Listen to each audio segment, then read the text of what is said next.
city bus study, which we will soon be updating to further investigate potential regional routes and the programs and partnerships to help make those happen.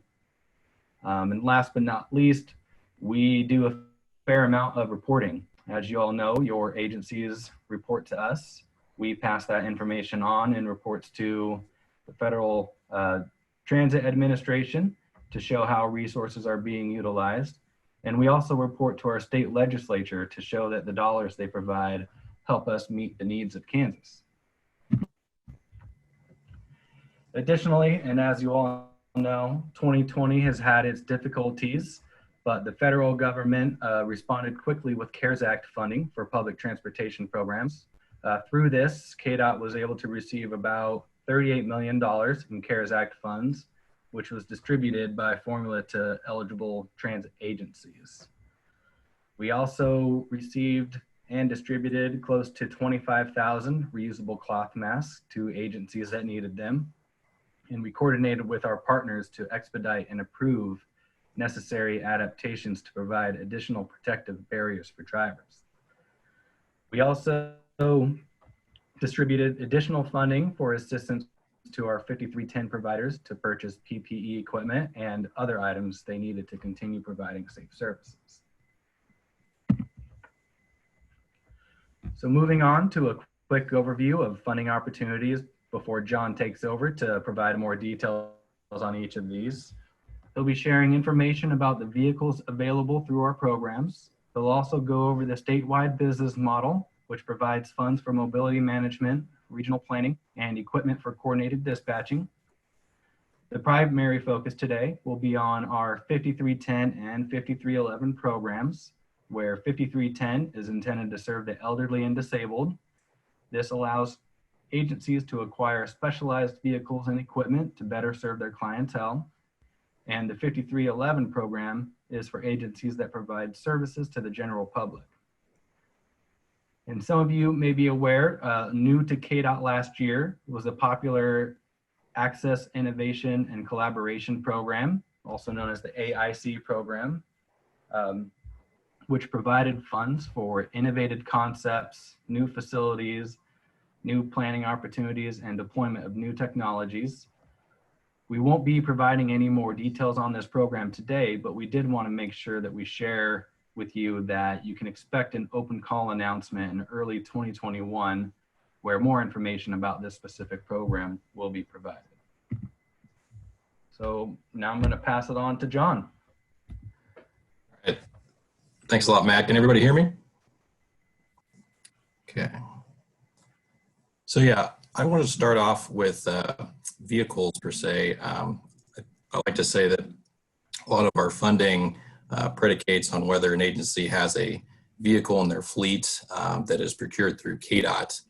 So like Matt was talking about earlier, our 5310 and 5311 programs are specifically coordinated based off of the vehicles that you procured through KDOT. So if you are a newer agency and potentially looking for either an expansion vehicle or a replacement vehicle, these are the range of vehicles that you would expect to apply for, anything from a minivan to the cutaway vehicle. So with the Ford Transit being a little more of that middle ground flexible vehicle. So assuming you submit an application this fall and you are awarded the funds, you'll then communicate with our procurement staff, including Kelly and Mandy, and also get into our bid documentation online, which the link is included on that page there as well. So stay tuned for additional information on that as well. But next slide. So then apart from those programs, are really big other category, which is a lot of the strategies that we've included in our prior statewide business model. So back in 2013, 2012, we went into figuring out the best way to spend these state funds that were provided to us from the state of Kansas. So part of that $11 million that we spend every year, we have these three main strategies that we try to instill every year. So starting off with our mobility management. So currently we have 3 mobility managers, and we're hoping to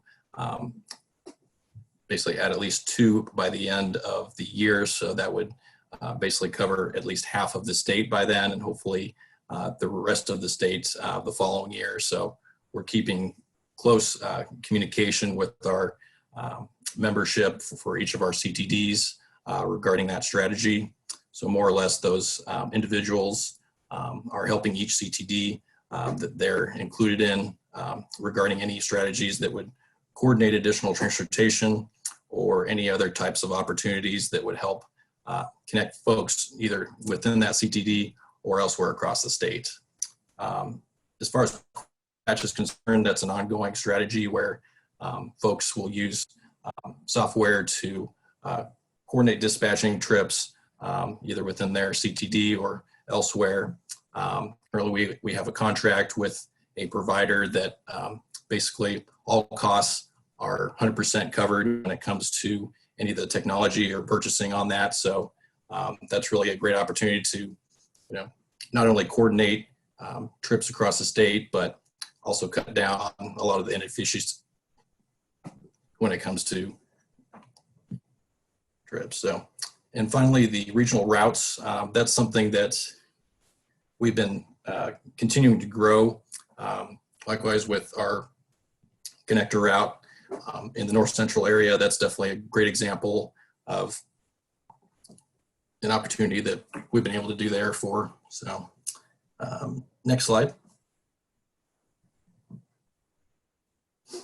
So in addition to the business model, a lot of the funding that we provide are based around the CTDs. So CTDs are not only opportunities to coordinate transportation, but is also a way to flow the funds that we provide to agencies. So through our 5311 program, we actually flow that money through the CTDs, and then the CTDs pay those members accordingly based on the reimbursement that they request.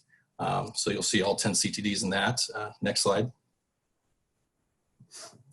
So yeah, in addition to that, when it comes to policy and planning and things like that, these are really good opportunities for all the members within each CTD to get together and more or less get updates on how things are going within their CTD. And when it comes to the meetings themselves, it's really been a great opportunity for folks to share information across there. And when it comes to reaction to COVID crisis and any other things that have come about that way. So any opportunity that we have to do that is really great. So next slide. So when it comes to the vehicle-based opportunities, and really falls into those two categories. So 5310 program more or less is on those individuals with disabilities or seniors.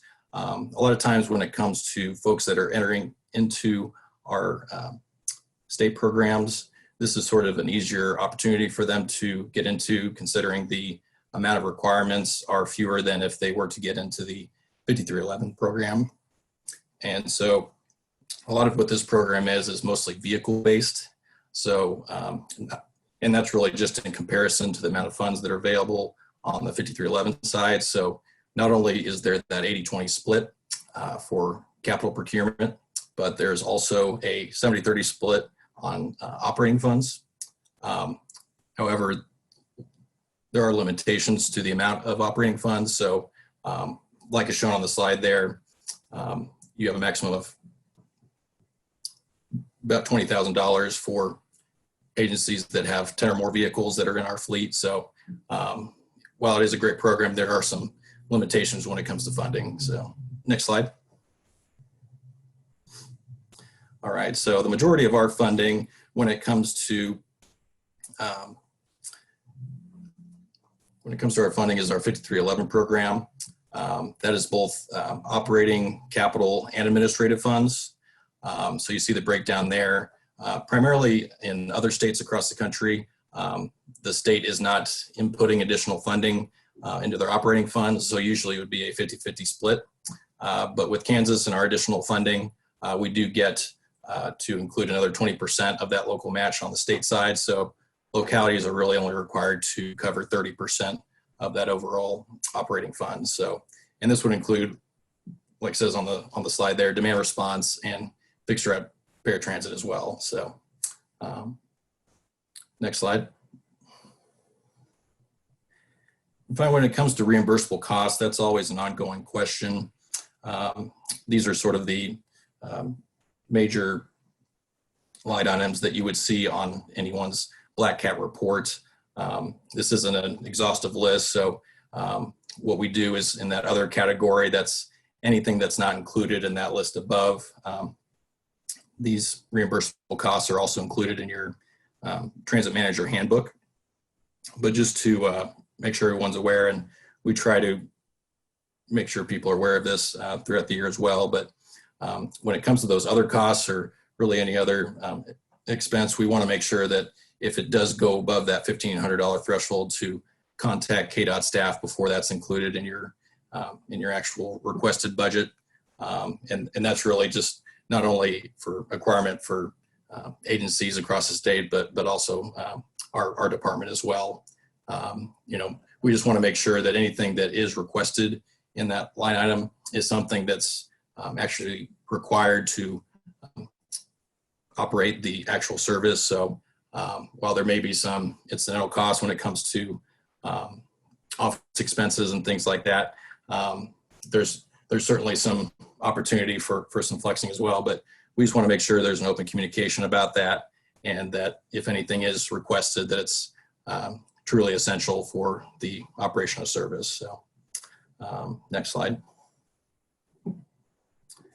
And yeah, likewise with the administrative costs, like it says on the slide, that's only for the general public transit providers, but this is another opportunity to request some additional funding, and has the same qualifier there as well with the other expenses there. So I think that's about it for that one. So next slide.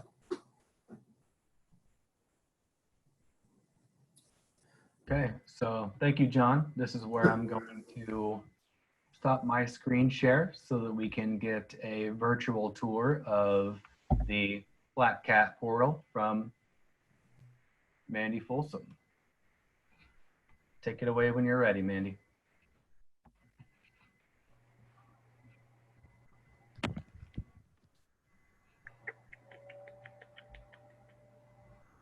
Let's see here.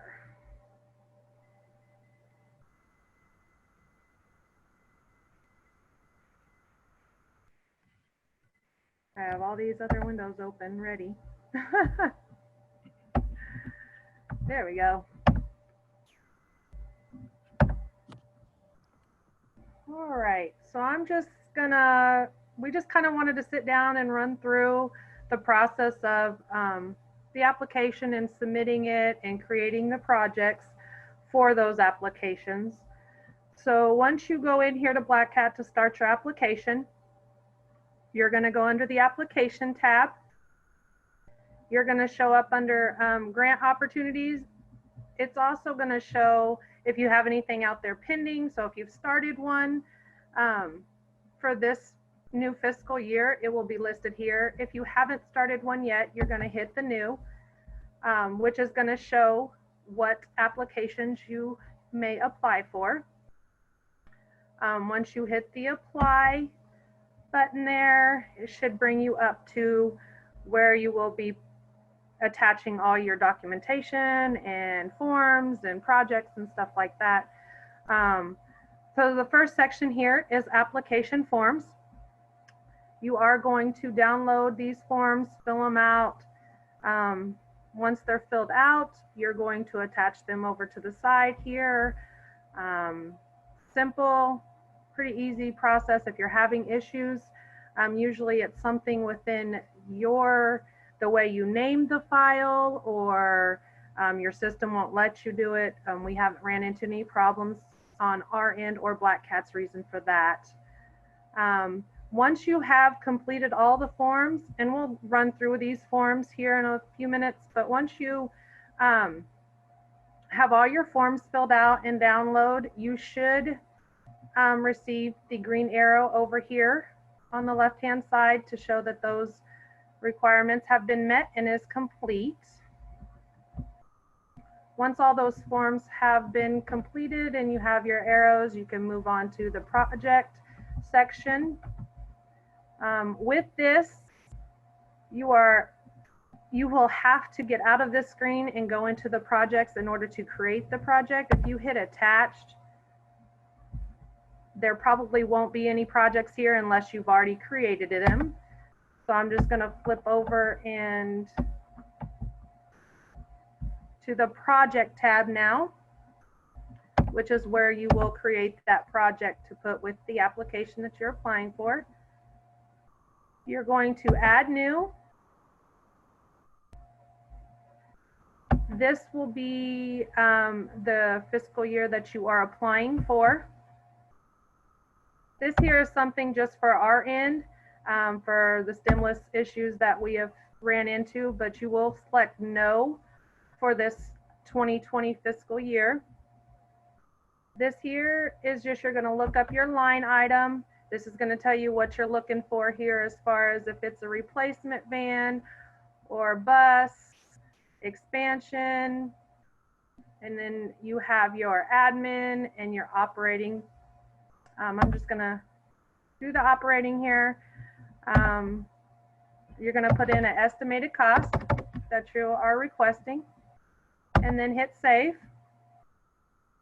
which will bring you to the project summary. With this project summary, you're going to have to select the funding request. And then this is where you will be able to put in your project income and where your expenses will be spent. Once you put in those amounts, your totals will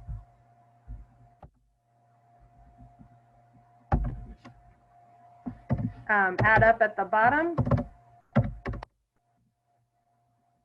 So you would just fill out in detail where your budget for this fiscal year. Once you have all your numbers in there, as you can see, it all tallies up down here at the bottom. You're going to hit save. And then your project has, this is your fiscal year 22, and you've requested the amount there. You're going to jump back over to the application. Maybe. Where you can see now, since I have started that application, is listed here under pending and not submitted. So you're just going to view that one. Last year we had several people starting the application over and over multiple times, and we had to go in and clean that up a little bit. So if you could just double check to make sure you're not starting 5 or so applications there. This is where you will attach your project. Once that is on there, you can see that it had popped up then, and then also that your budgeted amounts are all here, down here below. Also, if you needed to do the vehicle, is just going to be about the same way to do the project there. You're going to add new, of course, fill out all of your information here. Expansion van. The estimated cost off your vehicle report. Save. And of course, you've got to go in and do these steps, or your information is not going to show up on your application. We've had in the past projects left off, and then it comes into the time where we're ready to award vehicles and you've asked for one, but we don't see it because the project was never created.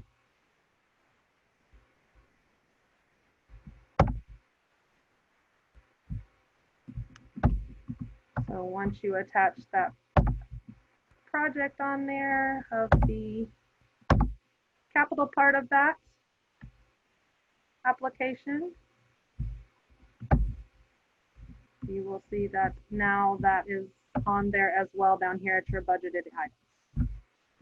Once you have all the projects attached, all your forms filled out, This section here is for all your other active documents that we ask for, your local match letter, maintenance plans, all that information that would be on that checklist that you are supposed to attach there. Once you have downloaded and you have green arrows, projects attached, you should be able to hit the submit button. Once you hit that submit button, then it will be available for us to review. We wanted to go over a little bit on the application forms. With that, I'll start just with the first one, which is just your checklist. You can see that we're asking that you check which ones that you are applying for, and then to double check to make sure that everything that applies to your agency is also attached as well.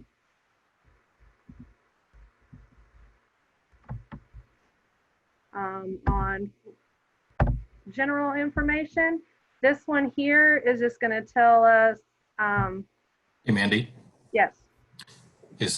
Sorry, I think the attachments aren't viewable on the screen. You may need to change the share screen option there. Oh, okay. I just figured it was my screen and it would. Is that better? That's No? shared yet. Maybe it won't let me share it that way. Let me see here. I think there's an option to either share a window or share a desktop screen. Got So it. you want Let's see. to change that. Now I gotta find which one. I'm gonna have to flip back and forth each time. I thought I could just. Okay. So this one is the checklist. Once again, this is just your guide for everything that we're looking at to complete your application, what you're applying for, whether you're applying for the capital or operating or admin, and then of course all of the ones that apply to your agency there. We want to make sure those are all in there at your application when your application gets submitted. Yeah, I think I also just wanted to add, we did make a qualifier on there for folks that are a new start. So if you currently are not in the program, either it's bolded or there is some definition in the application where your information would only be necessary there. But majority of our applicants are folks that are already in the program. So I think the initial application is sort of predicated for folks that are in that boat. So.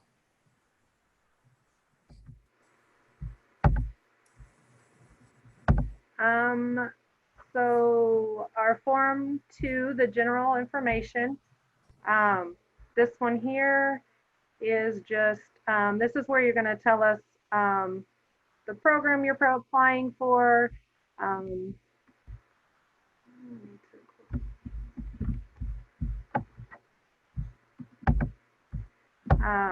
The program that you're applying for, and then all the funding that you're requesting, just some general information of agency information and contact information, type of agency, insurance, and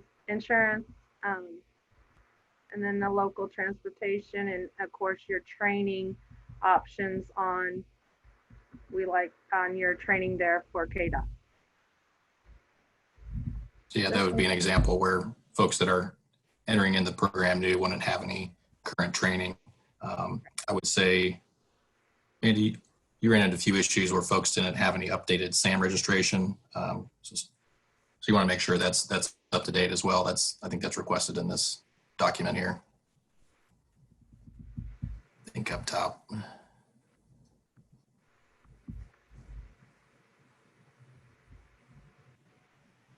Yeah. It's just in the general information, yes. Yep. Sure. Mm-hmm.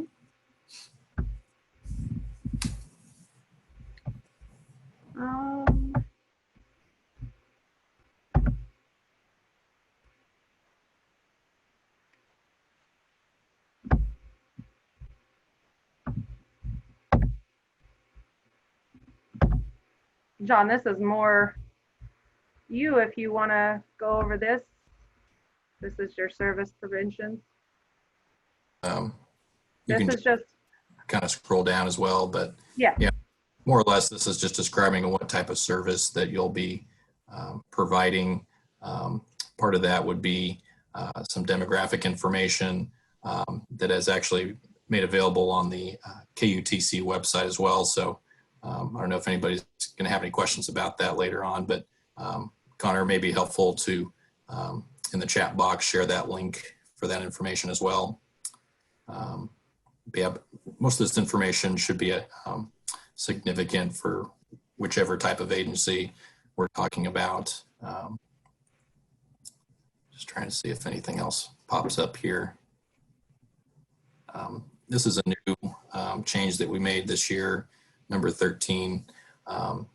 We're asking about service that you're providing and the amount of funding that would more or less be requested for each of the counties that you'll be servicing. So more or less the request is distributing percentage of trips based on where the rider is picked up. So this is sort of a way of, instead of just saying, well, DSNWK, which is based in Hayes and Ellis County, they certainly have a larger swath of land that they provide transportation services more than just Ellis County. So we just want to make sure that we're able to explain the amount of funding that we're providing agencies and where that funding is going to. So, but yeah, that's a good way that we're adding opportunity to have that next level of a explanation that we have internally. So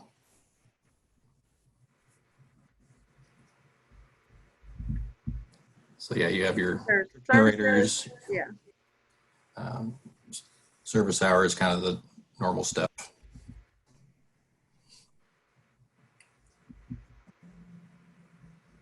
Your trip purposes, which just is like where medical shopping, we just kind of want to know a little bit about that, type of service you are. We give a little definition, if that helps out, to get the right there service type checked. And the rest is just basically just your information on coordination with other agencies or other working with others on that type of stuff. I haven't seen these forms. This would just be detailed on existing transportation services within your service area. And then of course, the clientele that you choose, coordination with local government or other services on that one as well.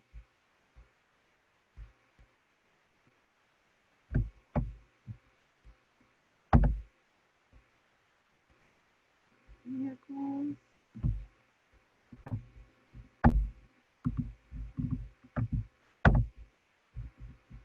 Form 4 would be vehicles. This is where you're going to list the vehicles that you are requesting for the new fiscal year, whether it be an expansion or replacement. Also any modifications that need to be done. All your estimate costs, matching shares, where your matching comes from.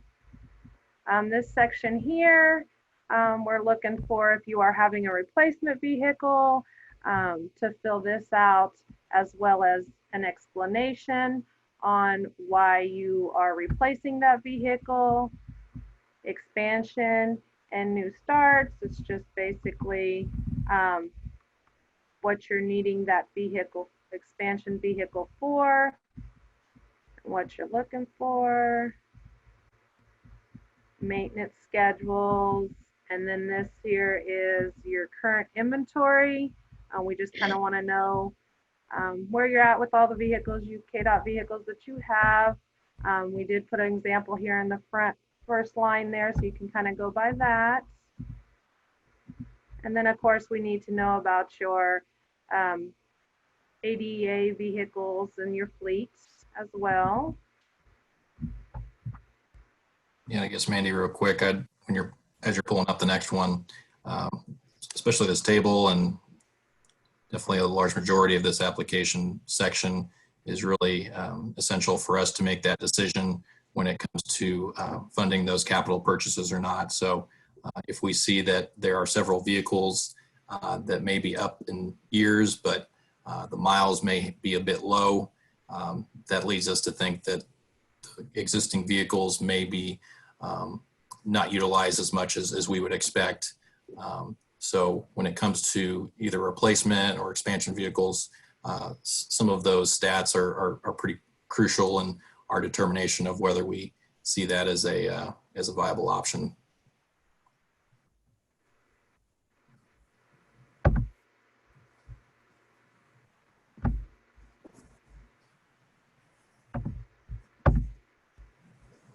Our next one would be the certification and assurances.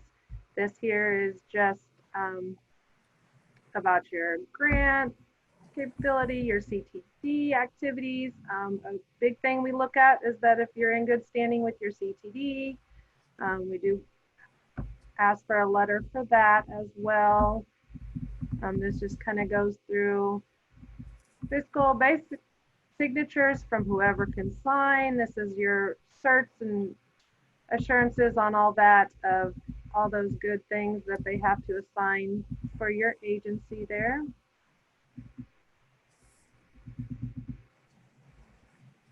Please make sure that all signatures are there and all the information is filled out.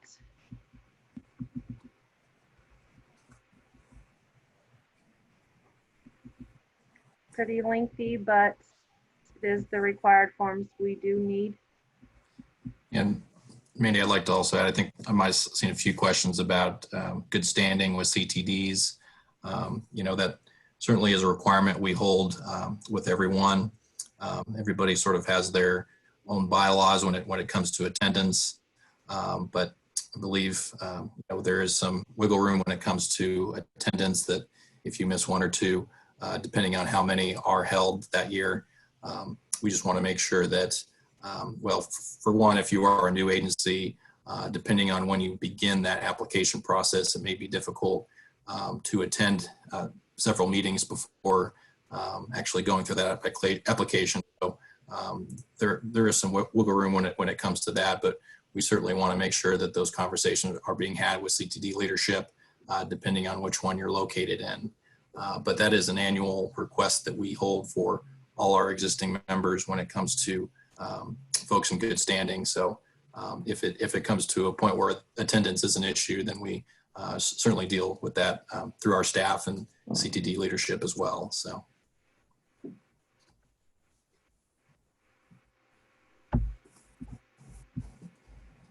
The next form we have is going to be your other equipment inventory, and this would be just for the 5311s only. We're kind of this section here, we're just wanting to know about your other equipment that you have: radios, dispatch software, shop equipment, things like that. If that could get filled out.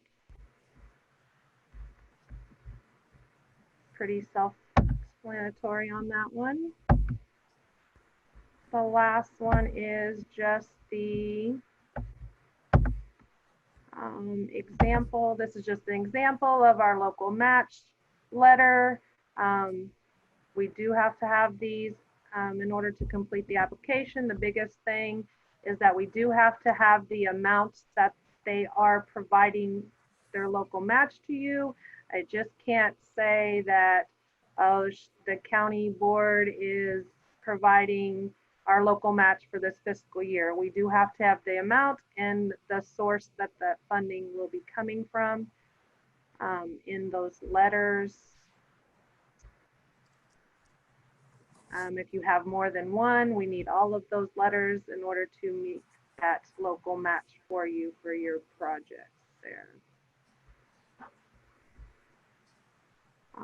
I think that's all I have, John, unless you have anything. No, I don't think so. I appreciate you going through all those. I know there's probably a few pending questions after going through all that, but that was basically our best crack at not taking up your whole day and sort of going through the highlights. We did have some initial slides that kind of went over some of the high points on some of these sections, and those will be included in the PowerPoint once we do share that with the group. But at least just for the sake of time, we're just going to include that in with our PowerPoint once we share that with everyone, and we can speak on that a little bit later. But no, I think overall, I hope this helped everybody out. I'm sure there'll still be some questions. If there is something that maybe we missed or you still have questions about, everything that we went through as far as the application process is in the user guide. So once you get on Black Cat, in the top right corner, you can download the user guide that basically includes all these steps that we went through today. It doesn't necessarily go over the intricacies of each application and the form, but when it comes to the Black Cat process, it does go through those steps as well. So, but yeah, I think that's about it. I think we had maybe a couple other info slides before we wrap up. So more or less, once you do submit that application, we go through several levels of review internally. As far as completeness review, that's really just making sure that everything that we require to be submitted is submitted. We have access to data from previous years when it comes to what's been requested. We also look at on-site visits when it comes to triennial compliance reviews and any other pending issues when it comes to audits.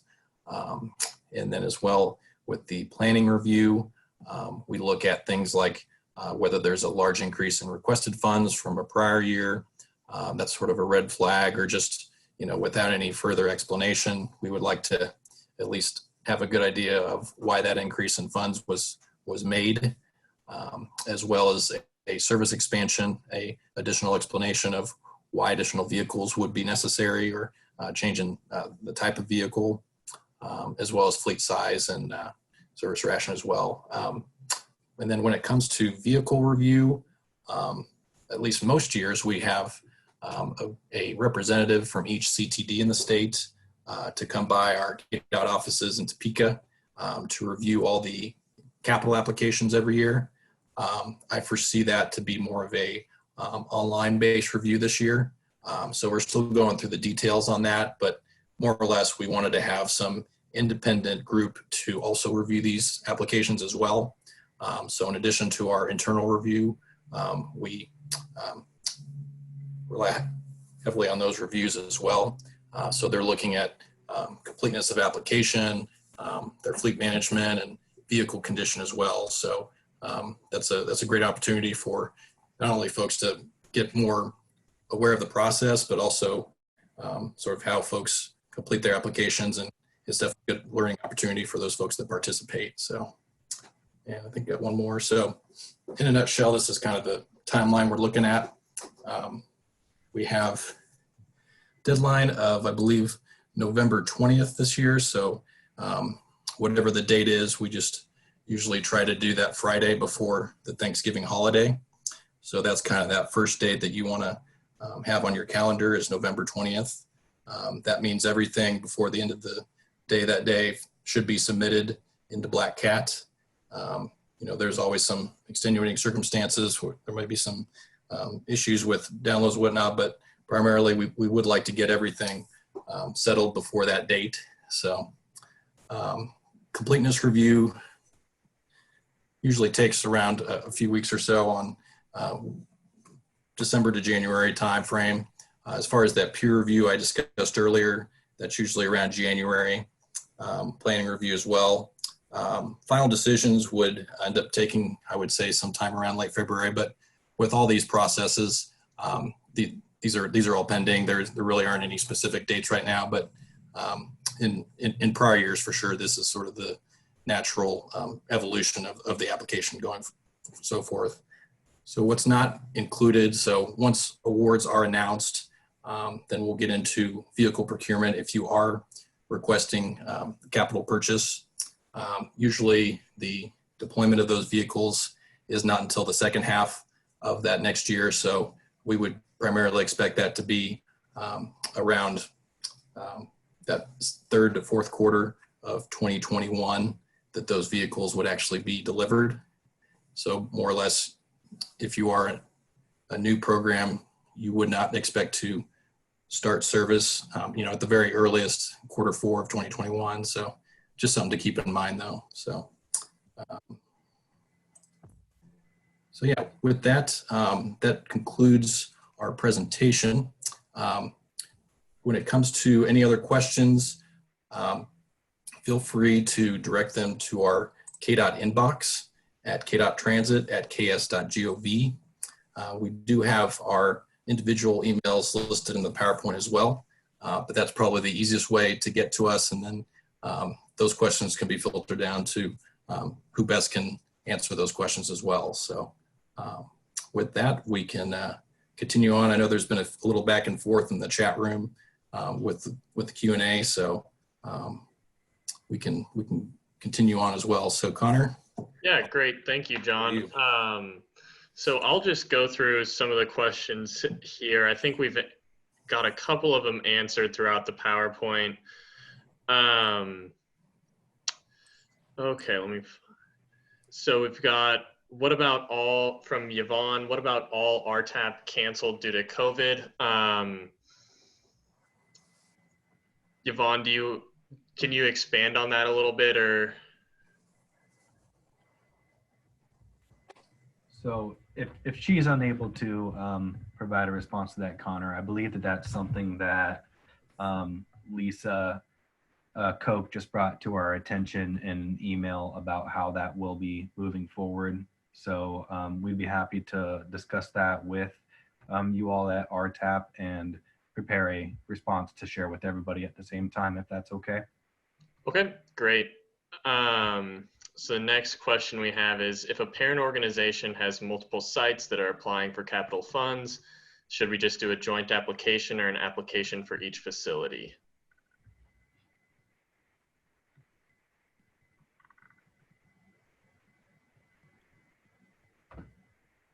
Connor, could you clarify who that? Yeah, that is Natalie. Natalie, okay. For that one. Yep.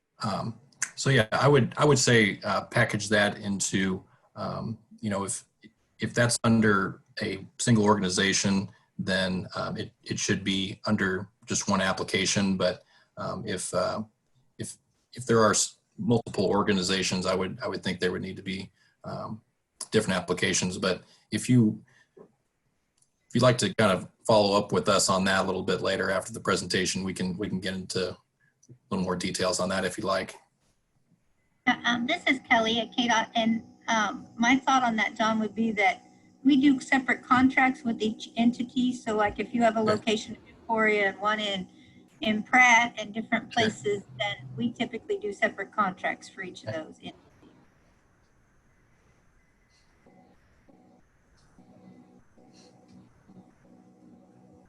Okay. Our next question is from Terry, and that's, can legal notices for operating funds and DBE notice be published anywhere other than a newspaper? Our county commission is now publishing their notices on their website. We can request to have notices for our organization published there also.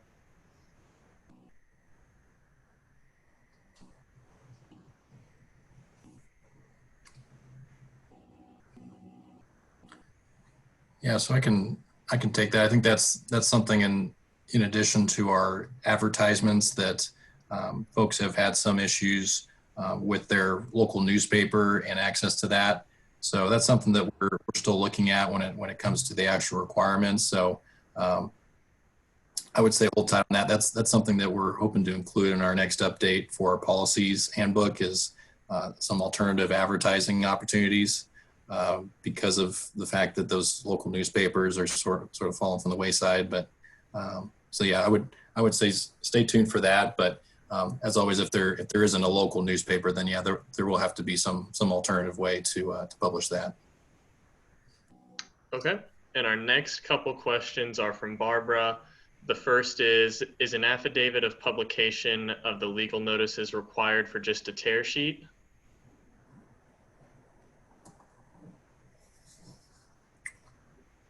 I'm not sure. Kelly or Corey, would you have any advice on that? We don't typically get the affidavits, I don't believe. I think we just get a copy of the publication itself is attached.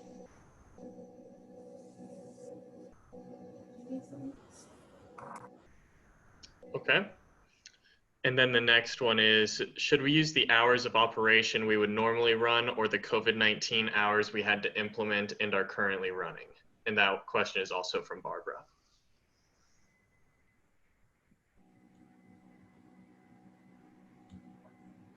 Sorry, Connor, I missed part of that. Could you repeat that, please? Yeah, so this question is from Barbara. Should we use the hours of operation we normally run or the COVID-19 hours of operation we had to implement and are currently running? Yeah, so I would probably just to be safe, do both, but obviously have some specific detail of what was provided in normal circumstances and what is currently being provided.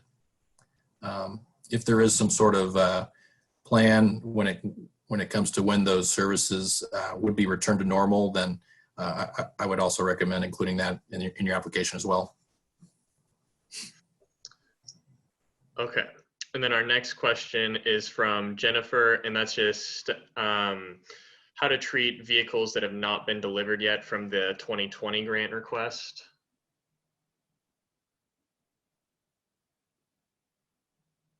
Or how to treat vehicles on the 2020 grant request that have not been delivered yet.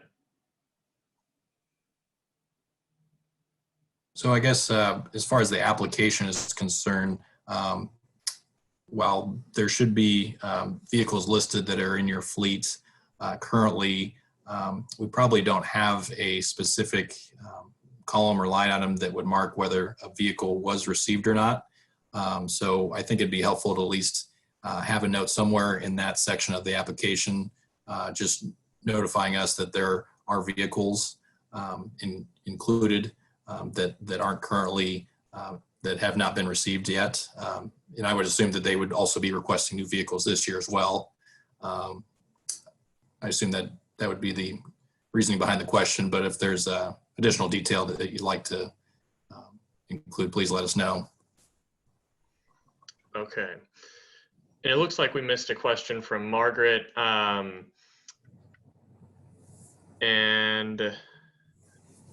For her first question here, okay. Are all agencies seeking funding required to be members in good standing with the CTD? I think we talked about that a little bit, but John, do you want to go ahead and go over that in case anybody missed it? Yeah, I cut on to that earlier. So yeah, everybody is required to be in good standing with the CTD. I think the only time that there is some flexibility is just with those new programs, depending on when they are requesting to be in the program, when they actually get into the application process. It may be difficult for them to attend several meetings before the application window concludes. So we just ask them to, one, communicate with our staff that issue, and then also communicate with CTD leadership and how they can get in good standing with them as well. But more or less that requirement is just to make sure that attendance is maintained throughout the year. We want to make sure not only just when it comes to that funding source through the CTD, but also just to maintain communication with the membership. I think there's a lot of value in kind of putting everybody's head together, especially in these times that kind of breaking precedent here a lot. So yeah, hope that answers your question. But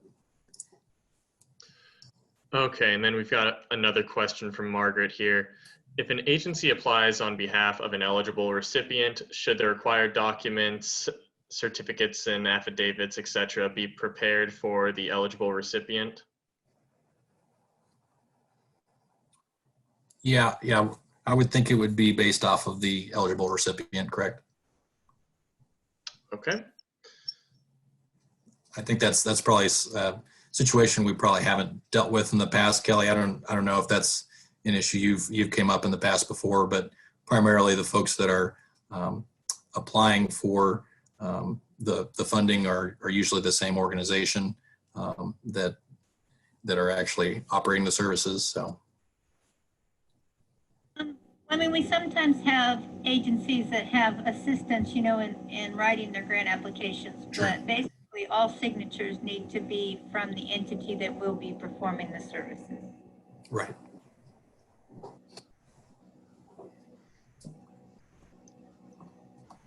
Okay, and it looks like we've got Sean's question covered in the chat box. Does anybody have any more questions before we go ahead and wrap it up here?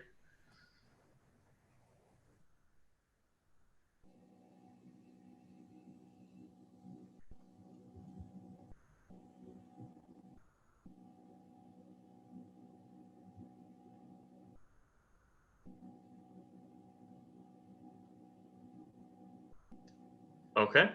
Well, I'd like to thank you all once again for coming, and thank our presenters from KDOT and for sharing some great information.